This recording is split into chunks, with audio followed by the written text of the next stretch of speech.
ಕೆಲವೊಂದ್ ಕಡೆ ಅಸಮಾಧಾನವನ್ನು ನಿನ್ನೆ ಕೂಡ ಸತೀಶ್ ಅವರು ಕೂಡ ತೋರಿಸ್ಕೊಂಡ್ರು. ಯಾರು ಸತೀಶ್ ಅವರು ಕೂಡ ನಿನ್ನೆ ಏನು ಅವ್ರು ಕೂಡ ಹೇಳಿದ್ರು, ಹಿರಿಯ ನಾಯಕರ ಒಂದು ಇದರಿಂದನೇ ನಮಗೆ ತಪ್ಪಿತ್ತು ಅಂತ ಹೇಳಿ. ಅರವಿಂದ್ ನೋಡಿ, ಅವಕಾಶ ಇರುವುದು 34 ಜನ, ಇರು ಜಿಲ್ಲೆಗಳು 31, ಒಂದೊಂದು ಜಿಲ್ಲೆಗಳಿಗೆ 2, 3.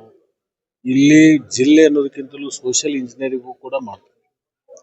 ಸೋಷಿಯಲ್ ಇಂಜಿನಿಯರಿಂಗ್ ಮಾಡುವ ಕೆಲವೊಂದ್ಸರಿ ಅವಕಾಶಗಳು ವಂಚಿತ ಆಗುತ್ತೆ.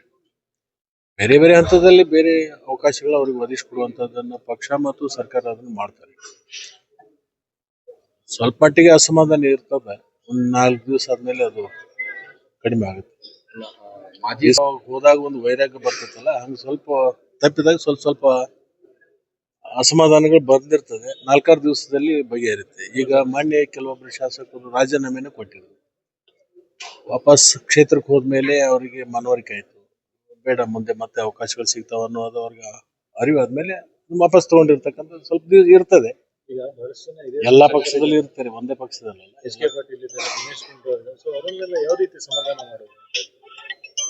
ಅವರು ಅಸಮಾಧಾನ ಆಗೇ ಇಲ್ಲ, ಸಮಾಧಾನ ಮಾಡೋ ಪ್ರಶ್ನೆ ಇಲ್ಲಿ ಕೇಳ್ತಾ ಇರಿ ನೀವು. ಎಲ್ಲಾದ್ರೂ ಹೇಳಿಕೆ ಕೊಟ್ಟಿದ್ದಾರೆ? ಸ್ವಾಭಾವಿಕ, ಪಕ್ಷದ ನಾಯಕರ ಮೇಲೆ ಭೇಟಿ ಆಗ್ತಾರೆ, ಚರ್ಚೆ ಮಾಡ್ತಾರೆ, ಮುಂದಿನ ದಿನಮಾನಗಳಲ್ಲಿ ಯಾವ ತರ ಸರ್ಕಾರ ನಡ್ಸ್ಕೊಂಡು ಹೋಗ್ಬೇಕು ಅಂತಕ್ಕಂಥ ಚಿಂತನೆ ಮಾಡ್ತಾರೆ.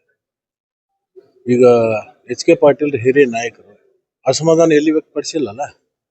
ನೀವೇ ಹೇಳ್ತಾ ಇದ್ದೀರಿ ಅಸಮಾಧಾನ ಯಾವ ತರ ಬಗೆಹರಿಸ್ತಾರೆ. ಅವರು ಅಸಮಾಧಾನ ವ್ಯಕ್ತಪಡಿಸಲ್ದಾಗ ಅಸಮಾಧಾನ ಪ್ರಶ್ನೆ ಇಲ್ಲ. ಯಡಿಯೂರಪ್ಪನವ್ರು ಮುಖ್ಯಮಂತ್ರಿಗಳಾದಾಗ ನಮ್ಮ 2 ತಿಂಗಳು ಖಾತೆ ಕೊಟ್ಟಿರ್ಲಿಲ್ಲ, ಗೊತ್ತಿರಲಿ.